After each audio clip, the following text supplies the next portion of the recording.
Okey. Saya mulakan dengan Bismillahirrahmanirrahim. Assalamualaikum warahmatullahi taala wabarakatuh. Alhamdulillahirabbil alamin wassalatu wassalamu ala asyrofil anbiya'i wal mursalin wa ala alihi wa sahbihi ajma'in. Selamat malam kepada semua warga tim Nelam. Alhamdulillah, bersyukur kehadap Allah Subhanahu wa taala kerana pada malam ni sekali lagi kita dapat bersama-sama untuk sesi sharing live di FB Group HM Zanan.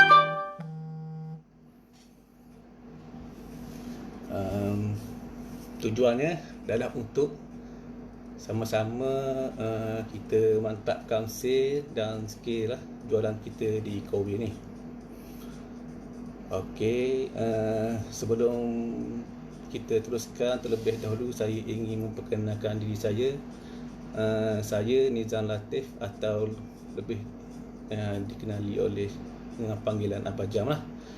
Saya berasal daripada Marang, Terengganu. Sudah berkahwin dan mempunyai 4 orang cahaya mata setakat ni.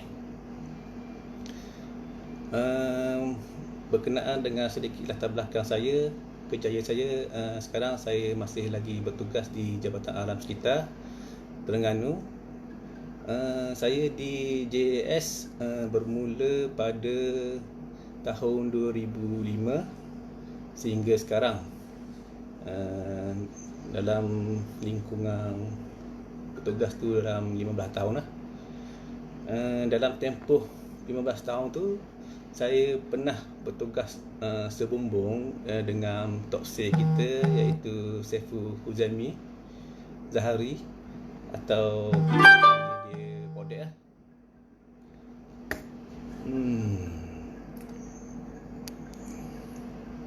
Tak nampak komen lah. Tak nampak komen.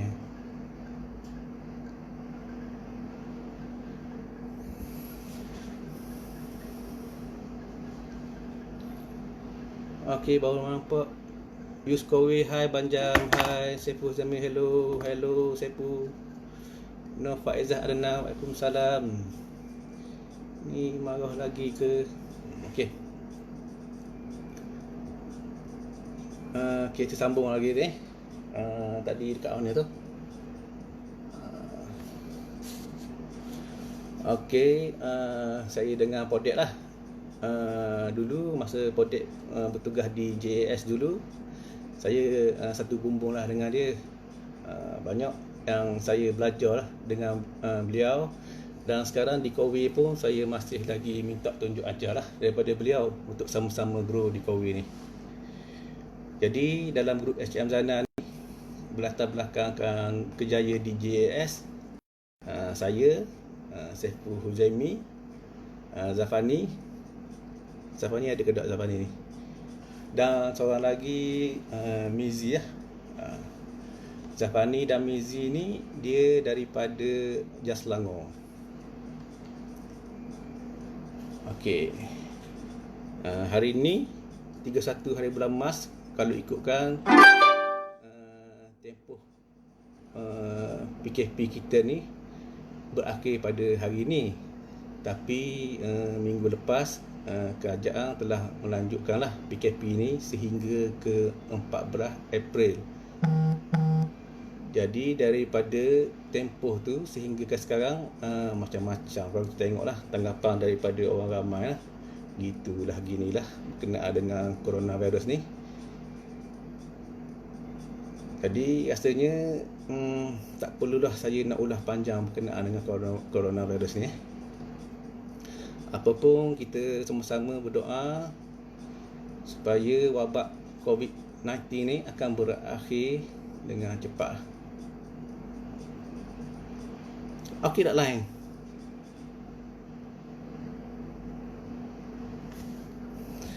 Okey. Sambung je lah. Okey tak okey pun. Okey, untuk pengetahuan semua warga tim Nelam, alhamdulillah hari ni sebenarnya masuk hari yang ke-25 lah. Saya dengan Saiful daripada tim Nelam dan rombongan Kowe balik daripada bumi Switzerland untuk treat tajaan penuh lah Kowe selama lebih kurang seminggu kita di dekat Switzerland tu. Dekat Switzerland tu banyak juga pengalaman sebab first time sampai di Europe. Masa mula-mula sampai tu kat airport di Zurich tu rasa excited gila lah.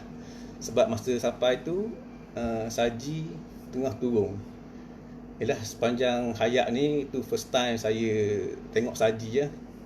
Memang rasa excited gila. Lepas tu setiap hari kami dibawa melancong lah ke tempat-tempat yang best di Swiss lah. Daripada sampai tu Zurich, kita ke Montreal. Lepas tu kita ke Angiberg. Lepas tu kita ke Mount Titlis untuk main salji. Pergi ke bandar Lucerne dan shopping lah dekat Lucerne tu. Ingat dah 28 tahun rasanya.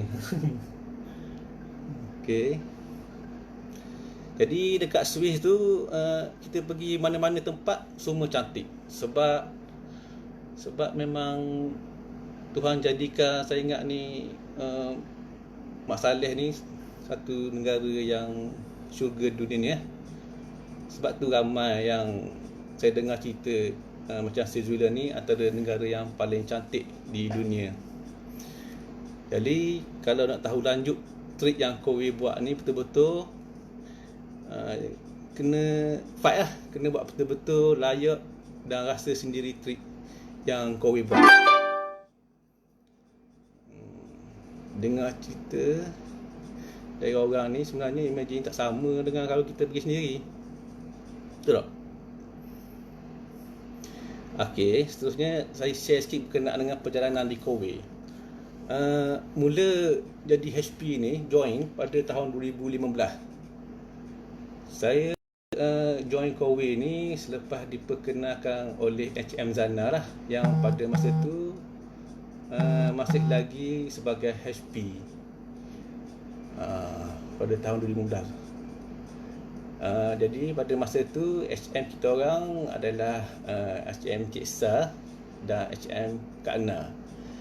Jadi HM Cik Sa dengan Kak Ana ni dia duduk di Kuala Lumpur dan HM Zana di Terengganu.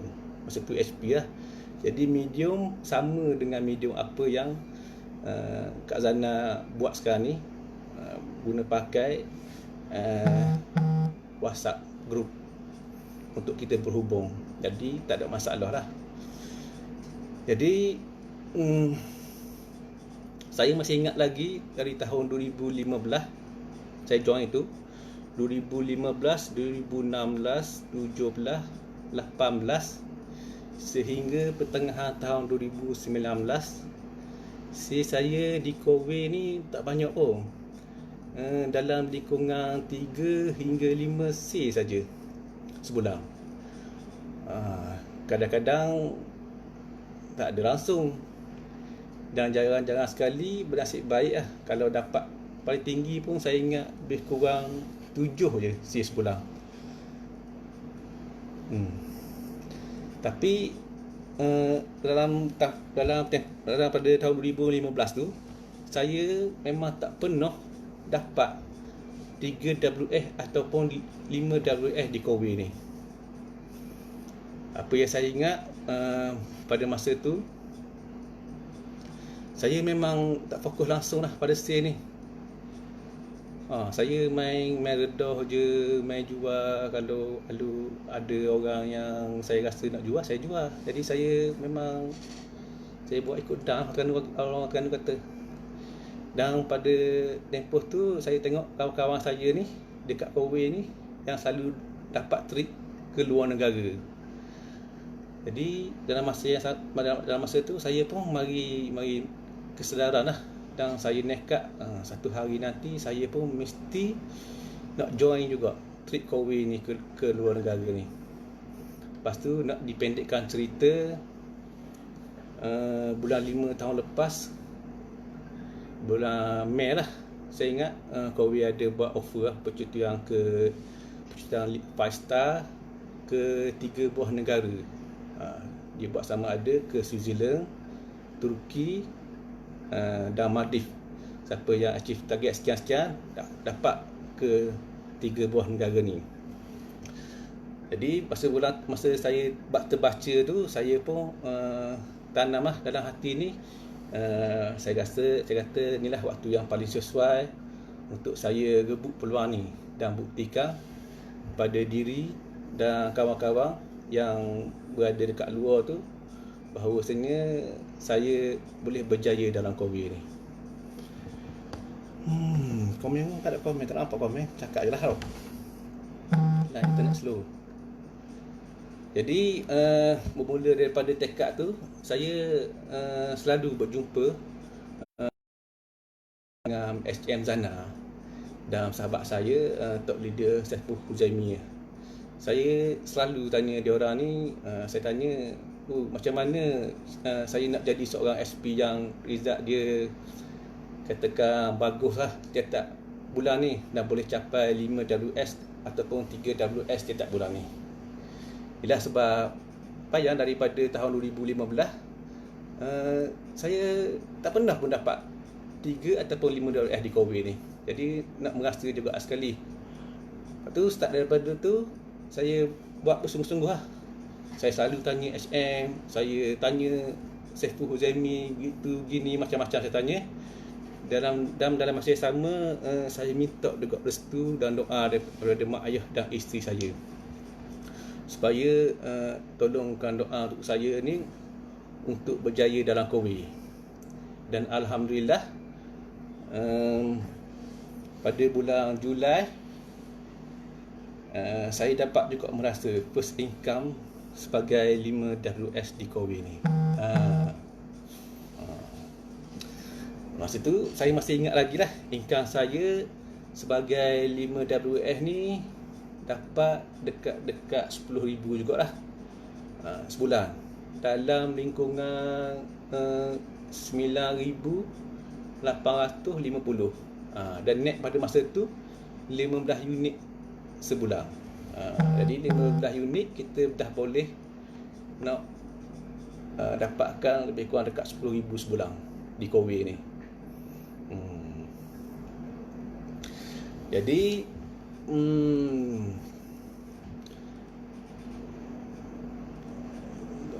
jadinya berkenaan dengan tajuk yang telah diamanahkan kepada saya malam ni adalah From Zero to Hero. Jadi saya nak share sikit lah kepada kawan-kawan kita yang berada di tim Nelang ni, supaya bolehlah copy ke ataupun buat dia ke apa yang saya share sekejap lagi ya. Okey. Jadi apa yang saya buat untuk merubah hampir 100% sale saya di Korea ni, dari sale biasa-biasa 3, 4, 5 unit sebulan, kadang-kadang tak ada sale sebulan, kepada sale yang bercecah sehingga 25 net sehingga ke 28 net setakat ni untuk sebulan, sehingga saya pun berjaya ke trip 5 star kerajaan Korea di Switzerland lah baru-baru ni. Selain itu juga saya berjaya merangkul beberapa award lah, iaitu top ranking nombor 2 di CS Team untuk Q4 2019, dan saya pernah champion bagi bulan Februari di bawah naungan SM Ceksa. Pada bulan 2 saya pernah champion di bawah SM Ceksa, dan pernah juga merasa pada pertengahan bulan Disember duduk di ranking nombor 1 nationwide. Tak lama, sekejap je, tapi dapat juga merasa sekejap nombor 1 rank nationwide. Cakap seorang je ni.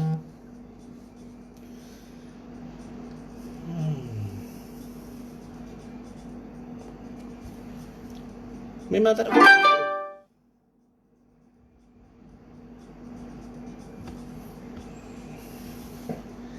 Okey, apa pun saya teruskanlah.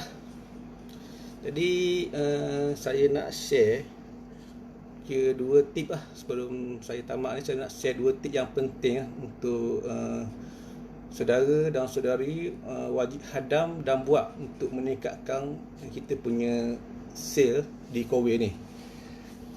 Okey, yang pertama kita mesti follow 7 sale cycle. Okey. Dan yang kedua, kita perlu disiplinkan diri kita. Okey. 7 sale cycle. Apa maksud 7 sale cycle ni? Apakah itu 7 sale cycle?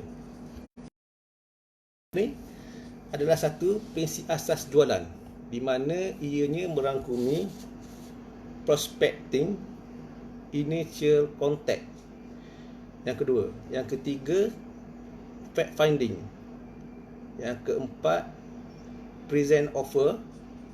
Yang kelima, handling objection. Yang keenam, closing sale. Dan yang ketujuh, repeat sale atau referral lah. Okey, prospecting. Apa itu prospecting? Prospecting ni satu bahagian yang penting lah sekali. Sebab apa? Sebab aktiviti untuk kita dapatkan leads. Jadi nombor satu ni adalah aktiviti untuk dapatkan lead, kita panggil prospecting lah. Contoh macam kita buat FB ad, kita jual ikut FB marketplace, melalui Instagram, kita terjah, kita merembo, jaga booth, kita apa lagi kita edar pamphlet, kita blast ikut WhatsApp lah pada customer yang dalam nombor telefon kita kan. Itu pun dikira satu aktiviti untuk kita dapatkan leads.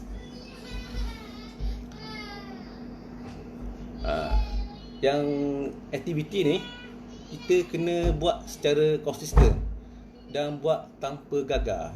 Sebab kalau kita gagal buat yang cyber skill cycle nombor 1 ni, kita buat main-main je, sale kita mungkin tak banyak lah, atau berkemungkinan kita tak ada terus sale di hujung bulan. Yang tu yang 4 tahun lepas yang saya tak buat. Yang ni lah, saya tak buat secara konsisten. Ada setengah-setengah tu saya buat macam WhatsApp ke kawan-kawan apa semua. Kadang-kadang saya buat, saya tak buat. Jadi untuk kita duduk ataupun kita nak dapatkan sale yang banyak, kita perlu tingkatkan ataupun kita perlu buat secara konsisten lah bahagian untuk dapatkan leads ni. Kita memang kena disiplinkan diri lah untuk buat. Jadi ingat perkara paling penting sekali dalam jualan kita, kita perlu dapatkan lead yang banyak. Lead yang banyak ni kita kena buat dengan konsisten. Itulah dengan aktiviti-aktiviti yang saya sebutkan tadi lah. FB ad, marketplace, jaga booth, blast ke WhatsApp. Okey, itu nombor 1. Nombor 2, initial contact. Initial contact ni maksudnya kita perlu bina kepercayaan prospek. Contohnya macam mana kita perlu bina kepercayaan? Contohnya WhatsApp kita, setting WhatsApp tu kita kena set profile picture kita tu dengan background kita bersama Kowe. Dia jadi mana-mana yang belum buat lagi tu, lepas ni kena buat selalu. Sebab ni adalah satu benda yang kira wajib lah untuk Tok Si buat. Gambar WhatsApp kita berlatarkan belakang dengan Kowe. Jadi kalau kita blast WhatsApp dengan customer, baru orang ada confident, dia percayalah. Satu benda yang orang boleh percaya, dia ni buat Kowe, macam tu. Lepas tu kita perkenalkan diri kita ni ke khalayak umum. Contoh. Jadi kita ni ke khalayak umum, sebagai COVID. Contohnya pakai baju COVID, pakai layak COVID, ataupun kita post berkaitan dengan aktiviti kita di COVID. Contoh pergi morning learning, pergi jaga booth, tapi kita post di personal FB kita. Okay? Cakap seorang ni. Sambung lagi lah. Kau lah. Lama dah ni. Okay, yang ketiga, kita kena fact finding. Yang ketiga, mengikut Silver Saka ni kata, fact finding adalah satu part yang kita perlu buat macam menyoal lah. Menyoal prospek kita ni. Tujuannya adalah untuk kita dapatkan hot button prospek.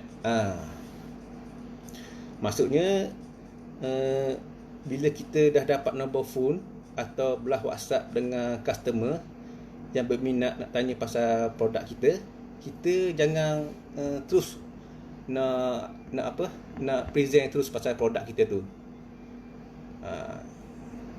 Ingat kalau kita dapat nombor telefon patut orang tanya melalui WhatsApp ke melalui Facebook, kita jangan terus present mengenai produk. Kita tanya dulu dia dengan soalan-soalan yang simple je. Soalan-soalan yang senang dia nak jawab lah. Jangan bagi soalan yang payah-payah, sebab nanti bila kita bagi soalan yang tinggi sangat, dia akan bagi kita berlutik je. Itu yang kita tak mahu. Jadi kita cuma nak ada komunikasi dua hala. Jadi kita cuma tanya soalan-soalan yang mudah dijawab lah. Tujuan fact finding ni dibuat sebab kita nak supaya customer rasa satu keperluan untuk nak beli produk yang kita jual ni, dan sebab apa dia perlu beli dengan kita. Contoh soalan yang boleh kita tanya, tinggal mana, berapa banyak botol dah pakai, suami merokok ke tak, berapa kali anak buka pintu. Jadi banyak soalan sebenarnya yang boleh kita tanya dekat fact finding ni. Dengan apa ni, tapi jangan tanya yang payah-payah sangat, yang tinggi-tinggi. Soalan yang mudah dijawab, harap-harap dia jawab lah. Cuma benda yang perlu kita tanya sebelum kita presentkan produk kita tu. Okey. Lepas tu yang keempat, barulah kita present offer. Lepas kita settle semua fact finding tadi tu, barulah kita presentkan produk kita lah. Present apa yang COVID tawarkan sekarang ni, apa offer yang COVID tawarkan sekarang ni, baru kita present selepas daripada fact finding tu. Okey, ni supaya kita kontrol sikit perasaan kita tu. Perasaan macam kita jangan bagi terlalu banyak lah masa dekat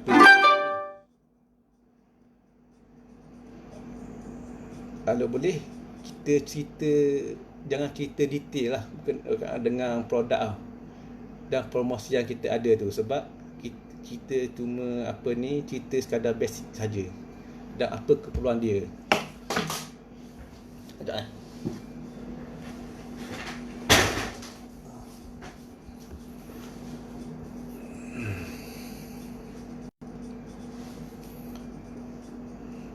dan kita cerita dekat present offer ni, kita cerita apa keperluan dia. Sebab dekat sini kalau kita bagi terlalu banyak ruang kepada customer ni, customer untuk membeli. Jadi kita belaka, kita cerita kita ada ferry, kita ada Neo, kita ada Willa, kita ada apa lagi, Harry, kita ada ni. Lepas tu dengan suhu 4 suhu, 3 suhu, ada 40 suhu, ada ada ais. Jadi kalau kita cerita banyak sangat kepada customer ni kita bagi ruang ke dia untuk berfikir. Jadi bila kita bagi ruang yang banyak sangat untuk dia berfikir tu, dia akan dia akan rasa keinginan untuk nak tahu dengan lebih lanjut. Asalnya nak beli 3 suhu je, kita dah boleh close senang-senang. Sejam 2 jam dah boleh close dah. Tapi oleh sebab kita ni yang menjual ni, kita cerita aja. Jadi bila orang dengar ni dia shock dengan kita ni, dia pun nanti dululah saya, customer kata, nanti dululah saya cuba nak bincang dulu dengan husband, ataupun husband cuba nak bincang dulu dengan wife. Kita pun harap tak apalah puan, nanti apa-apa kontak kita balik lah. Tapi rupa-rupanya dia nak pergi tengok produk tu, dia pergi ke booth yang di pasar raya, dan dia nak tengok lah produk tu, dan rupa-rupanya dia terus close kat pasar raya tu. Asalnya kita yang bagi maklumat tu, tapi bila dekat pasar raya tu dia ambil Neo juga. Dia bukannya ambil bil aja, tapi sebab kita bagi peluang dia cerita macam-macam. Jadi sini pokok pakar je, masa present offer tu hati-hati masa kita presentkan produk kita lah. Jangan bagi terlalu banyak ruang pada customer ni. Okey, yang seterusnya yang nombor 4 tadi, present offer. Yang nombor 5, handling objection.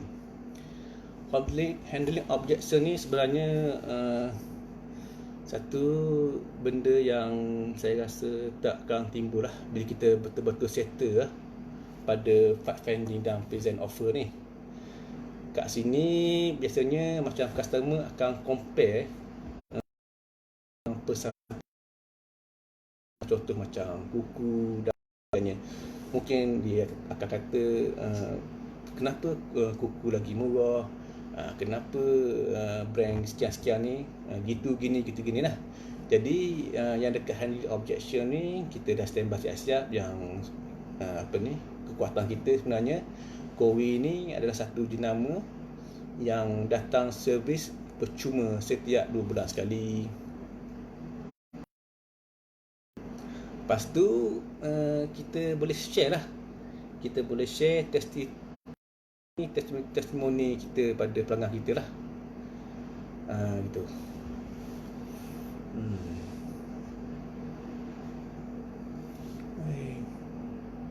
Bersambung lagi.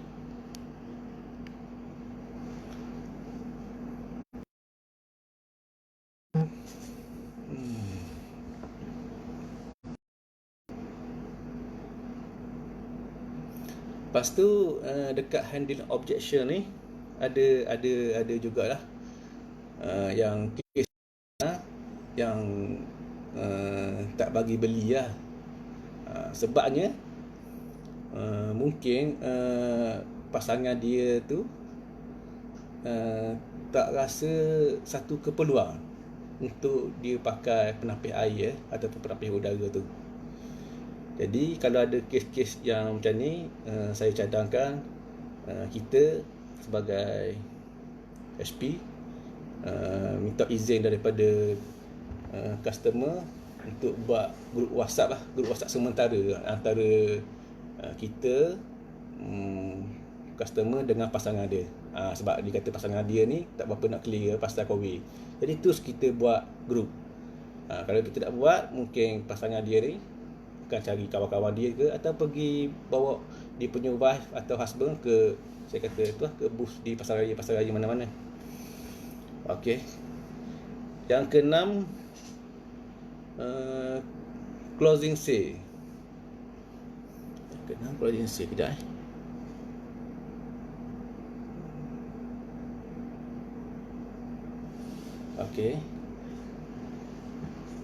Okey, closing sale ni kita perlu create agency lah, supaya customer cepat-cepat buat keputusan dan beli dengan kita lah.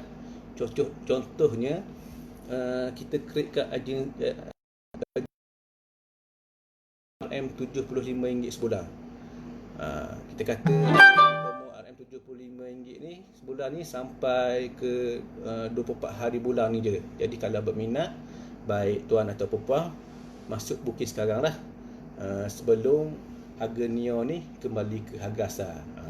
Harga asal dia 108. Sekarang ni promosi sampai promosi RM75 24 hari bulan ni dah nak habis. Baik puan masuk sekarang. Tu antara kita boleh create agensi ni. Ataupun kita boleh juga create agensi yang contohnya macam team kita, kita kata saya kumpulan team kita sekarang ni ada buat free gift untuk yang masuk booking hari ni. Jadi kalau puan berminat, puan boleh booking dulu lah supaya puan tak terlepas dengan free gift ni. So kita bagi dia punya gambar ke apa ke untuk dia buat keputusan cepat. Jadi dekat part closing sale ni macam-macam kita boleh buat dengan kreativiti yang masing-masing lah. Jadi saya bagi tadi tu contoh je. Okay. Seterusnya yang keenam tadi, yang ketujuh, repeat sale dan referral. Yang mana sale yang paling mudah untuk kita dapatkan referral. Yang ni tugas kita cuma senang je. Kita jaga je customer kita yang dah pakai Kowi tu.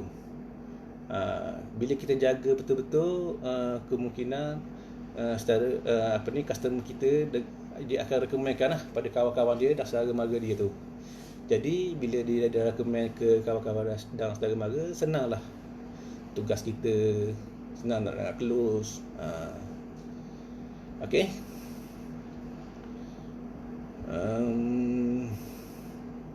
Apa lagi nak cakap ni, Syam?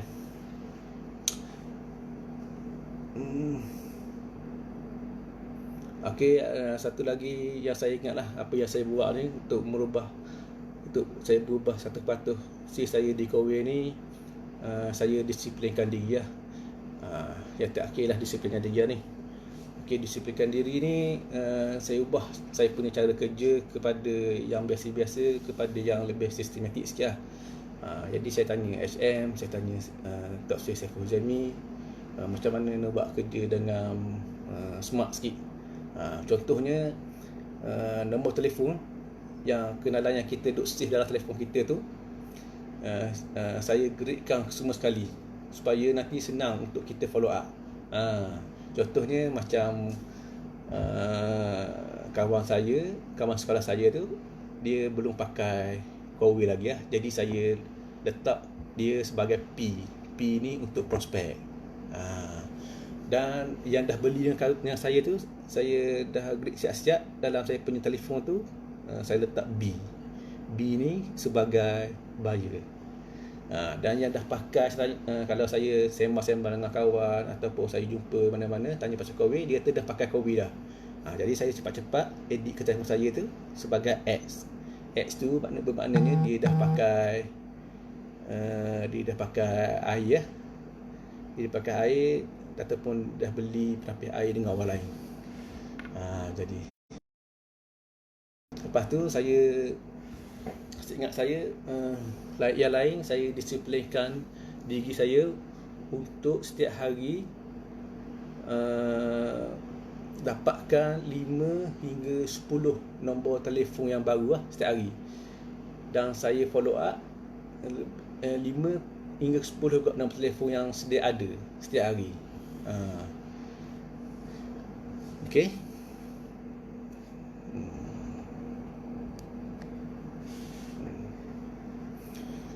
Contoh follow up yang saya buat tak sepertinya menjual. Cuma kita nak supaya prospek kita ni selalu ingat kita ni sebagai ejen Kowi. Contohnya kalau ada hari-hari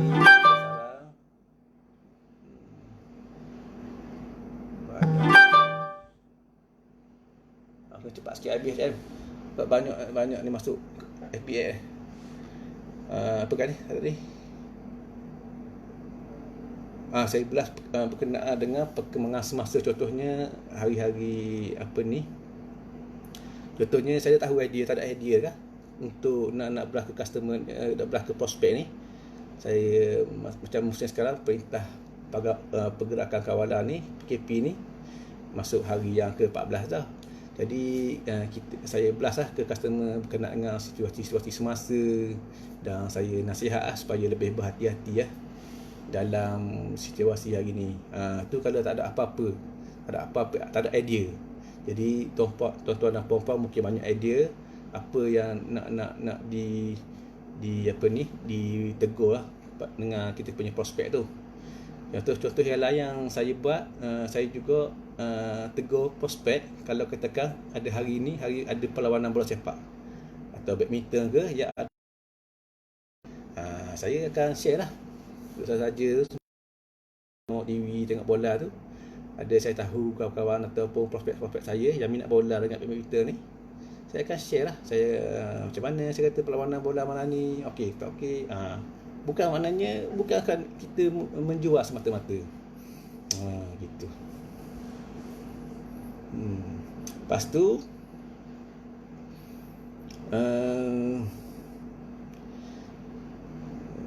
apa lagi? Lepas tu saya disiplinkan. Yang ni kena buat juga ni. Saya disiplinkan diri setiap malam. Saya listkan kerja saya untuk esok. Saya senakan siap-siap dengan siapa saya nak perlu belas melalui WhatsApp esok. Saya buat terus 1 hingga ke 5 ataupun 1 hingga 10 orang dengan siapa saya nak belah. Jadi bila saya pergi kerja ataupun saya ada kerja lain, saya tak ada masalah. Saya tunggu masa je saya nak belah kepada siapa saya nak belas tu. Jadi perkara ni saya buat sehari sebelum kejadian, malam sebelum siap. Lepas tu yang lain saya update database sepanjang masa, macam HM dan siapa sarankan lah. Okey, komen pun tak apa nak nampak ni. Maklumlah, internet problem.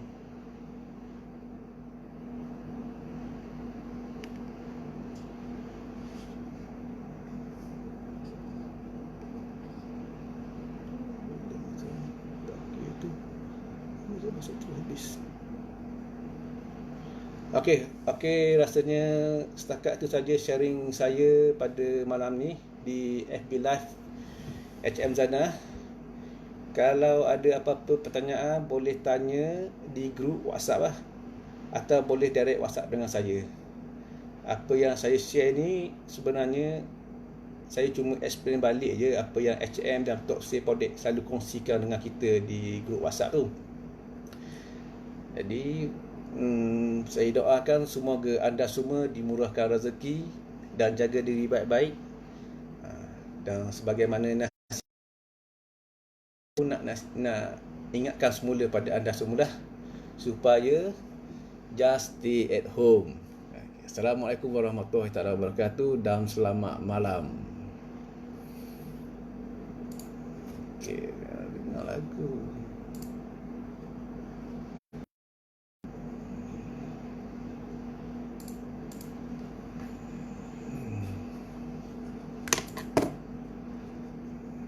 Okay, bye-bye. Ada lagi?